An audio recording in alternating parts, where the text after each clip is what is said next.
Thank you. Good morning, Your Royal Highness, ladies and gentlemen. It's wonderful to be back in Norway, one of the key countries of the 8 that I spent the last several years thinking about and writing about very deeply. And in my work, I've been trying to try to see what's ahead for the world as a whole and for the northern countries in particular. And in my analysis, I organize my thinking around 4 driving forces. And it may surprise you that technology and social networking is actually not included here. This is not a futuristic technology discussion. This is about deeper trends that have always shaped the course of human civilization and society in the past and will continue to do so in the future. And these 4 forces that are global in nature are familiar to you. We've already heard about many of them in this morning's comments. Demographics, the number of people on Earth, what their age structures are, where they're moving to. Natural resources, critically important. Where are they? What is the demand likely to be? How might environmental changes, like climate change, alter their accessibility? Globalization, big word meaning many things, cultural as well as economic. I'm focused here especially on global trade, which of course is enabled, as we've already heard so magnificently, by the shipping industry. But also finding international legal agreements, which are very important in shaping the flows of people and goodwill and power around the world. And 4th, climate change. It's real, it's happening, and as we will see today, it is especially profound in the north. By the way, those 4 cartoons on the side will appear and reappear throughout the talk. They'll cue you in to which of these 4 themes are under discussion. Let's first look at demographics. As we heard, in one lifetime, a tripling of world population. The 20th century was remarkable. We went from 1.6 to 6.1 billion people in a single century. That growth is continuing, although at a slowing rate. We're projected, if you accept the middle of the road projection of the UN population model, which I'm showing here, somewhere around over 9 billion people by 40 years from now, by the year of 2050. But that growth is being dominated, of course, by the developing world. That's the world total, but it masks some very interesting contrasts around the world. Many developed countries are facing flatlining or even declining populations. Most of the world growth is being driven by the developing world. But perhaps the most profound and important demographic trend is not the number of people on Earth. It's this incredible rush of people from rural areas to the cities. A remarkable threshold was just surpassed in 2008. For the first time in all of human history, ever, we have more people living in cities than in the countryside. Think about that. It's equivalent to adding another Seattle or another Vancouver to the planet every single day. And for many countries, China, India, these are modern, prosperous cities. Not all of them. It's not the case in Africa. But what this spells for urban consumption, for world consumption of resources, is incredible, and it matters even more than adding 2 billion more people on Earth. Why? Because that same person who's moved from the rural and peasant life in rural China to Shanghai, which is this photo I'm showing you here, has a many-fold increase in resource demand, energy demand, and consumption. That matters even more than another 2 billion heads on the Earth. In fact, if all the world today, right now, were to live as Americans and Norwegians and Western Europeans do, it would be equivalent to 72 billion people on Earth. This is a huge train coming down. Increasingly, these cities are supplied by multinational corporations like these. People don't know how to feed themselves and clothe themselves and obtain water anymore. We rely on the services of companies like these increasingly to provide these most basic of services. And in the resource arena, we are going to need the efforts of these countries because, as we heard this morning, the projected energy demand alone associated with this incredible growth in the global economy is staggering in its scope. And it's very unclear. Well, it's actually quite clear where this energy will not come from. It will not come 100% from renewables. Sad as I am to tell you that. If you look at the full suite of projections by the IEA, which I'm showing you here, at the moment, which I will show you here, at the moment, this is the world's portfolio of how electricity is produced globally. It varies a lot by country, of course, but globally, at the moment, less than 1% of the world's electricity comes from wind or solar, something we'd all love to have. And if you look at the IEA projections, especially in the face of the growth in demand, under no reasonable scenario can the world fully port to renewables by the year 2050. The rate of growth is just, in demand is just too much. This is not to say we should not be developing renewables, quite the opposite. We're going to need all of it. But for the next 40 years, at least, we will be seeking conventional oil, gas, to the ends of the earth, which is a key part of my argument. In fact, if we just extrapolate current trends, just to give you a sense of the scale, at our current pace, you're looking at a world that's seeking twice as much, or 3 times as much coal and twice as much natural gas by the year 2050. Other environmental resource stresses, very apparent already. Water, probably the defining environmental challenge of this century. This map shows some sophisticated modeling out of Germany, mapping out the geographic distribution of severe water stress by the middle of this century, the orange tones spelling bad news. Put simply, the hot, dry, lower latitudes of the planet, where much of this growth, they're already water stressed today, much of this growth is taking place, face severe challenges. These challenges are much less apparent in the northern countries, which of course are already the envy of the world with regard to water resources today. There will be even more so in the future. This has given rise in the popular press to scary books like these, written by accomplished writers who foresee a world of rivers drying up and militarization, tension, even war over natural resources. In fact, many would argue the conflicts we've seen in the Middle East have their root in exactly this tension. The fourth global force, climate change. We've already experienced a 1 degree Celsius increase in global mean temperature. That's what the black line on the left-hand side of the graph shows. That's known from weather stations. On the right-hand side, the colored lines show where the planet's climate may go, depending on the choices we make as a society. As you can see, the uncertainty in human direction is much greater than the uncertainty in climate physics, with the bottom future being a rather optimistic scenario in which we get very serious about curbing the growth of carbon emissions, the top red line being a rather grim scenario in which the economy grows with unabated dependence on fossil fuels and so forth. Now, graphs like these are interesting and helpful because they summarize the global picture. But like world population, they mask some very interesting geographic contrasts around the world. Which brings me to my next set of slides.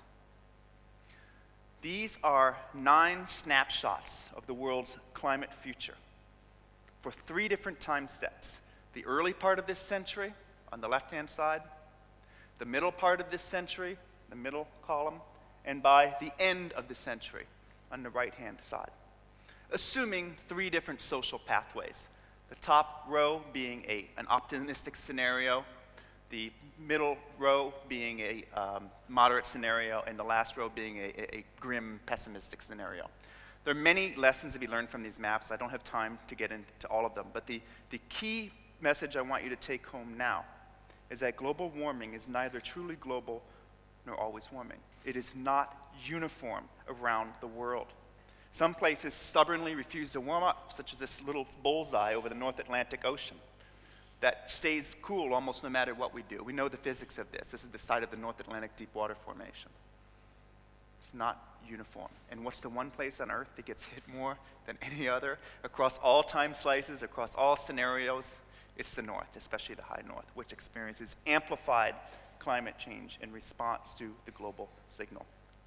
Already we're seeing some strange things happening. This photo shows Greenland seal hunters turned potato farmers in southwest Greenland. I'm not suggesting this is some new cash crop, but it is now possible to grow potatoes there. In fact, they're doing extremely well. So well that the Dutch have sent agronomists to study these potatoes to figure out why they're doing so much better than their own. This event, truly remarkable. I begin my book with the story of this man. His name is James Martell on the left. He's an American big game hunter. In 2006, he paid a bunch of money to go to Arctic Canada to shoot a polar bear. It's legal, you can shoot polar bears in Canada, you just have to pay a lot to do it. He had permission to do this, to shoot a polar bear and only a polar bear. His guides took him out, they found him one, he shot this animal, they ran up, their excitement turned to confusion, because at first it looked well enough like a polar bear, but upon closer inspection, some things were not quite right. It had dark eyes like a panda, it had a humped back, it had long black claws.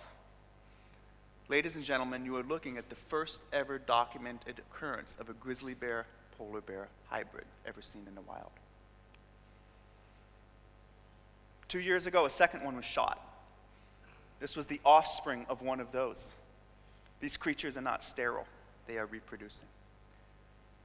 Now, in order for this to happen at all, required a grizzly bear to push far north into polar bear territory, and for polar bears to display some strange behavior, which is something that biologists are seeing and publishing in the scientific literature now. That said, is this concrete proof of global warming? I don't know. I'm a scientist. No reputable scientist would take two events and attribute them to anything. Time will tell if this is a local oddity or the harbinger of a new hybrid species establishing around the north. But what I do trust are seminal studies like these, appearing in the top journals of all of science, that have run the numbers, run the statistics, they're called meta-statistical studies, on decades of biological surveys and censuses, and show that on average, the world's plants and animal species are moving north by 6.1 kilometers per decade. Some faster, some slower, that's the average. It may not sound like much to you, but imagine coming out of your house or apartment each morning and seeing that your lawn or garden has crawled north by 2 meters per day. That's how fast it is, 2 meters per day. Phenological cycles, which is the annual timing of birds migrating, caterpillars coming out and so forth, that is moving earlier on average by 2.3 days per decade, which may not sound like much to you, but it translates to 10 hours per year. Imagine every day on your birthday arrived 10 hours earlier than the year before. This is extraordinarily fast. Ecosystem changes, and they're happening right outside your window. But by far, the most clear-cut evidence of amplified climate warming in the north is this incredible retreat of the summer sea ice cover, as we heard this morning. This is a view from the top. This graph shows the late summer sea ice pack extent for the entire duration of the NASA satellite record when we first began mapping this in the late 1970s. It has been steadily declining.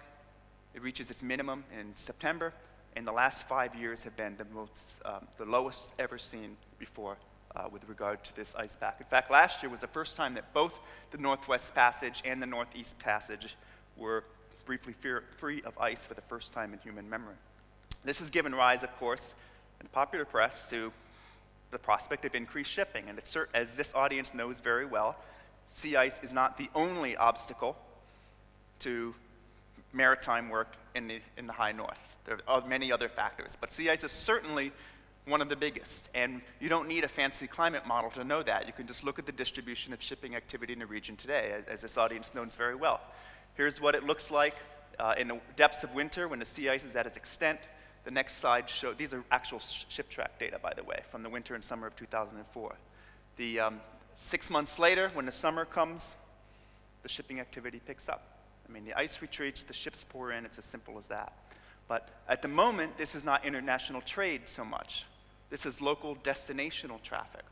These are shipping boats, oil and gas outfits, mining outfits, community resupply, tourism, one of the fastest growing sectors in the north. This, to me, is more profound, even more profound than the notion of some new shipping lanes that may or may not be able to compete with the Suez Panama canals for a few weeks and months out of the year, all right? This portends more commerce, economic activity, environmental challenges, human presence, and strategic value of the Arctic itself, one of the last empty places on Earth. It's totally missed by the popular press, at least in my country, and I think it's even more significant. So we're going to see more ships like these. I was struck when I was in Hay River, at the port of Hay River in the Northwest Territories, at the activity that takes place in the summer. These tugboats are working around the clock, 24/7, to get those ships down to Mackenzie and out into the Arctic Ocean, primarily to support oil and gas exploration and development. We're going to see ships like these. Tourism, one of the fastest growing sectors in the north, especially in Greenland, where nearly 1 million visitors per year now visit Greenland each year in cruise ships alone. And of course, specialized tankers like this LNG vessel developed by Samsung, specifically designed for icy waters. Ready, poised and ready in this world of growing demand to take these hydrocarbons to global markets all over the world. And yes, international shipping as well. I took this photo of this Norwegian vessel at the port of Churchill in Canada. There is a little bit of activity there. Here we see this bulk container being loaded up with Canadian grain for global markets. Now, what does the future hold? I'd like to show you some very new research. In fact, this is the first audience to see it. My PhD student, Scott Stevenson, and I have been working on this modeling for a year. We're now preparing the results for publication. We're very excited about them. What these maps will show you is the future, maritime relevant future of sea ice in the next decade and by the middle of this century.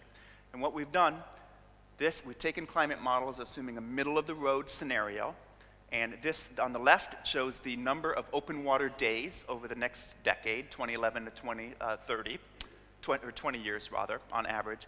And on the right, because reliability is just as important to the maritime industry as some open water days, is a standard deviation, or it's a map of how reliably open or closed those waters are.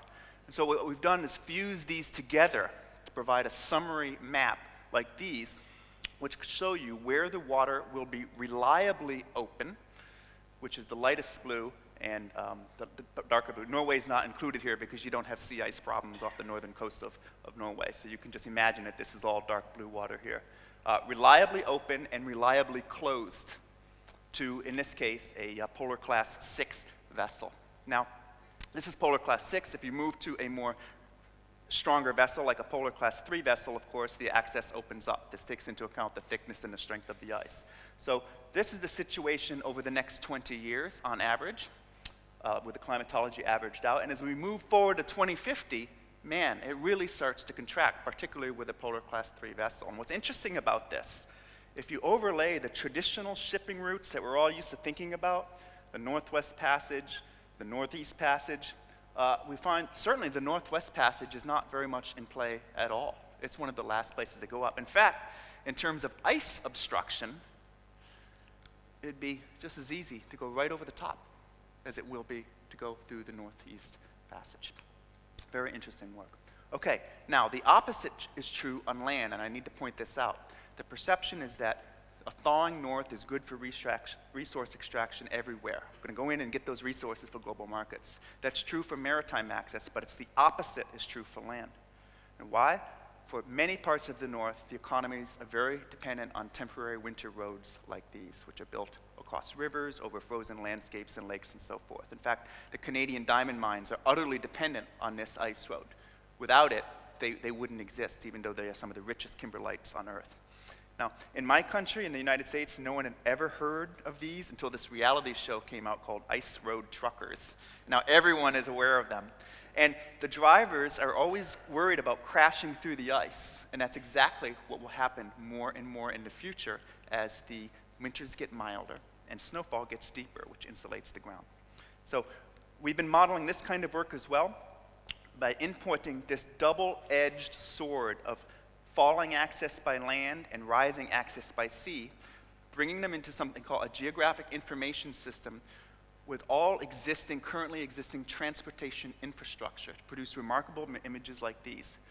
This has railroads, ports, all ground-based infrastructure, everything except airplanes. And it's called a remoteness map. Note that the units are in hours, or in time, with bright colors being short time, dark colors being a longer time. And they map out how long it would take to get to the nearest human settlement using either ship or land transportation. And the middle parts are totally inaccessible.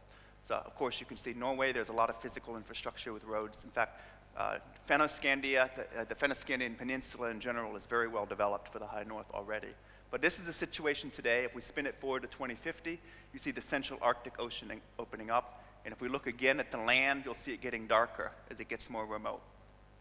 Now, this is significant for the maritime industry because it means two things. First of all, where your ships are coupled with land-based systems, that's a challenge in the future. But also in those areas where you're competing with over land transportation systems, this will benefit the maritime industry because the overland work will become more challenging. If this interests you, this transportation modeling and approach, including some specific results for Norway, it was published last year. You can find it in this magazine in June 2011. Let's move on now. The future then is by sea, all right? And the hydrocarbon potential alone is enormous for the Arctic. In 2008 and 2009, the U.S. Geological Survey released its long-awaited preliminary assessments for hydrocarbon potential in the north, and the numbers are huge. They estimate that about 13% of the world's unconventional oil, or conventional undiscovered oil, and 30% of its conventional undiscovered gas may lie in the Arctic, mostly offshore and in pretty shallow water, less than 500 meters. This is why events like this create such a stir. Many of you remember in 2007, when Dr. Artur Chilingorov, polar explorer, also a politician in the Russian Duma, led an expedition to the North Pole where they cut holes in the sea ice, dove 4,000 meters to the muddy floor of the northernmost spot on Earth, and planted this titanium Russian flag. Incidentally, I was very close to him. I was on a Canadian icebreaker called the Amundsen at the time, just a few hundred kilometers away. It was a very exciting time. This event created quite a stir in the media and in policy outlets over the next year or so. In 2008, for example, Scott Borgeson, writing in Foreign Affairs, without U.S. leadership, the Arctic, meaning the region, meaning the Arctic, could erupt in an armed, mad dash for its resources. Jane's Intelligence Review out of London wrote, military competition is likely to increase, while there appears little opportunity for diplomatic resolution of the disputes. Sound familiar? That same narrative, war, tension, militarization, so forth. Will there be an Arctic war over resources? I don't know. I'm a scientist. No one can predict what politicians and leaders will do. But what I will say, based on current geopolitical events, this threat seems very overblown. Most significantly, because all of the northern countries, including the U.S., which is the only country not to ratify this treaty, are hewing very closely to the guidelines of Article 76 of the United Nations Convention on the Law of the Sea, which, as you know, Norway has just completed her claim. This allows countries to extend their territory over the seafloor beyond the standard 200 nautical mile limit. There have been other developments that geopolitical developments would all signal that the 5 Arctic powers with frontage on the Arctic Ocean are not interested in going to war over this. They want to get and very significantly, the settlement of the nearly 50-year dispute between Russia and Norway over the North Barents Sea, which of course that settlement was finalized last year. Extremely significant geopolitical event. So all the signs are that these countries want to get the lines drawn and get going ultimately on exploration, research, and development, and it's already begun. Started last year with this landmark deal between Exxon and Rosneft to begin exploration of the North Kara Sea off the north slope of Alaska, off the northern part of Siberia. So this is the configuration, the geography of what I call the Northern Rim. It's a new cartographic map projection specifically designed to show the 8 Northern Rim countries, or NORCs as I call them, in the way they should be. If you think about most maps, they tear the poles apart, you lay the planet flat, and northern countries bloat, they become enormous, the Arctic Ocean turns into a ribbon. But viewed in this way, we see a small ocean surrounded by 8 countries with a great deal in common with each other, certainly relative to other borders in other parts of the world. Secure, friendly borders, and a great deal in common. And just to show you the geography of this, here in hatch marks, we see the overlay of the USGS hydrocarbon, oil and gas deposits potential, very extensive. And next, the minimum to maximum likely sovereignty claims that will be the outcome of the UNCLOS Article 76 process. Norway's already processed their claims, but the other countries have not. I don't have time to get into the differences, but as you can see, there's a lot of color in the Arctic Ocean. Nearly all of the Arctic Ocean will be carved up between these 5 powers under this treaty, perhaps even the North Pole itself. But you don't even need to imagine offshore derricks in the Arctic Ocean, which are a long way from happening. A lot has to happen before that will take place, to know that this new north, as I call it, is vital to global energy markets. It's already happening on land. That circle there is the Yamal Peninsula. As the conventional oil and gas in West Siberia is playing out, development is moving north to the Yamal. The first pipelines have already gone in. So when it comes to conventional gas, especially, it really is true. Russia is the world juggernaut with regard to this resource and will continue to be so in the future. Here's a view of the northern rim from the North American side. We had the USGS oil and gas assessments, the unclosed Article 76 claims. But even here, we don't need to even imagine the high north to know that these northern countries are vital to global resource markets. And what am I talking about? I'm talking about this place right here, very controversial in the United States right now, the Alberta oil sands, or tar sands, depending on your point of view. Unconventional oil deposits, which pose some very severe environmental challenges that cannot be trivialized. The impact of developing this resource on the landscape is nothing like conventional oil. It's very intensive. Uses a lot of water, a lot of energy. It definitely leaves marks on the surface of the landscape where it's extracted. I don't have time to get into the debate, but let's just say it's a classic example of the balance that we heard about this morning, the need to develop resources to meet the global demand while at the same time stewarding this in a way that reduces impact as much as possible, which is why I really am very pleased about the award that was given here this morning. This kind of activity needs to be promoted. But to put the scale of this resource into context, the estimated reserves of this unconventional oil resource are pegged at around 175 billion barrels. Where does that place Canada in terms of the world's hydrocarbon endowments? The second largest on Earth, second only to Saudi Arabia. So this is just getting going, and is going to be a huge player in the decades ahead. The current production is around 1.6 million barrels per day, but based on lease auctions, it's projected to increase to 6 million barrels per day by the year 2040, which, if that comes to pass, will be about 10 times the amount of oil flowing from north to south from the North Slope of Alaska. And this vision, this idea of resources flowing from the high north to the south, is exactly the right one to keep in mind. Why? Because oil must flow unencumbered by any tariff under the provisions of NAFTA, the North American Free Trade Agreement. In fact, if we look at the northern countries, or my NORC countries as I call them, and compare, look at how globalized and business-friendly they are in the world. This is no surprise to this audience. We find that they're the most business-friendly and globalized. And I apologize for this chart. All I've done, there are a number of rating agencies that grade countries on how business-friendly they are, and they all have their flaws and agendas. I've just taken all of them and done a rank sum average to just give an overall picture of how the northern countries fare. And no surprise, the Nordic countries rank very highly in this regard. What my point here being is simply that it's an obvious point, but in a world that's increasingly globalized and integrated, the northern rim countries are already very well suited to play in that world because they're leading the way already. But it takes more than some milder winters and some resources and globalized economies to grow societies. It also takes people. And let's think back to that United Nations world population projection I showed you earlier. Remember, most of that is being driven by the developing world. How do the NORC countries fare with the UN population model? The answer is surprisingly well for developed countries. In fact, of the 8 NORC countries, all have stable populations, and a number of them are growing rather briskly, including Norway, which is projected to increase its population by some 20+% by the year 2050. The sole outlier, of course, is Russia, which has a falling projection under its current demographic trends. What's the reason for this? I mean, total fertility rates in the developed countries are dropping. They're below replacement just like everywhere else. You already know the answer. The single biggest driver explaining this spread in population growth rate is immigration. And Canada, in particular, You notice it was the fastest growing of all of those, with a projected increase of 30% over the next 40 years.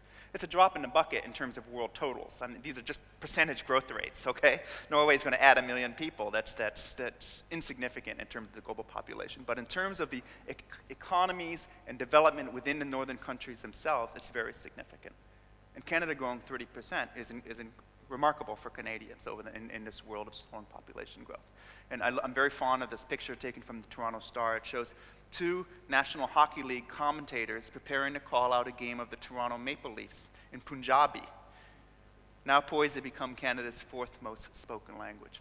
And again, if the business model moving forward is to be what it is now, which is economic growth, stable or growing population, if those are the rules of the game, the northern countries that are embracing this will be in best shape, right? It's a real spectrum between Canada and the US on one side, moving through the Nordic countries. Finland's very interesting. It's more like Russia. It's not as accepting as immigrants as, say, Norway is and so forth.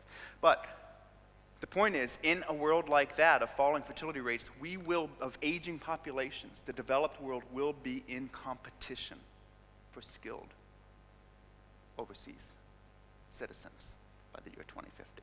I would imagine in my country right now, in depths of this recession, but that's the reality over the long term under these current demographic trends. So, just to summarize my arguments, I opened up with a review of the global pressures the world is facing in the next 40 years. We're seeing very fast urbanization and concomitant rise in prosperity and wealth that even outpaces the number of people on Earth. Going along with that, rise in demand for natural resources, especially hydrocarbons. I didn't have time today to get into mining and minerals, but that's a whole other aspect of this. A globalized business model and workforce, severe water stress in many parts of the planet, not the northern countries so much, a litany of negative climate changes, rising sea level I didn't have time to discuss, droughts, floods. I have chapters on these things in my book, but I don't have time today to discuss them. Species extinctions and biodiversity loss. This is the global picture, and it's a grim one. In the north, we have pull factors that are pulling rising interest, strategic value, and human presence in the northern latitudes of our planet. We've covered many of these today. Milder winters, rising biomass and productivity ecologically, along with extinctions of some iconic polar species. I'm not saying this is all good at all. The polar bear really is in trouble, especially on the Russian side. As you saw from the sea ice maps, the sea ice is going to go out much more on the Russian side than it will on the Canadian side. Rising maritime access. Rising access by sea, but not by land. This is big for your industry. Highly globalized economies, friendly borders already, and some favorable demographics to varying degrees around these 8 countries. Put it all together, I argue we are seeing what I call the new north. The rising importance of a part of the planet that has historically been viewed as some fringe countries on a map. A coming of age of one of the last remote places on Earth, for better and for worse. And the 8 Nordic countries that I spelled out, we see them here. So I thank you very much, all of you, for your kind attention this morning.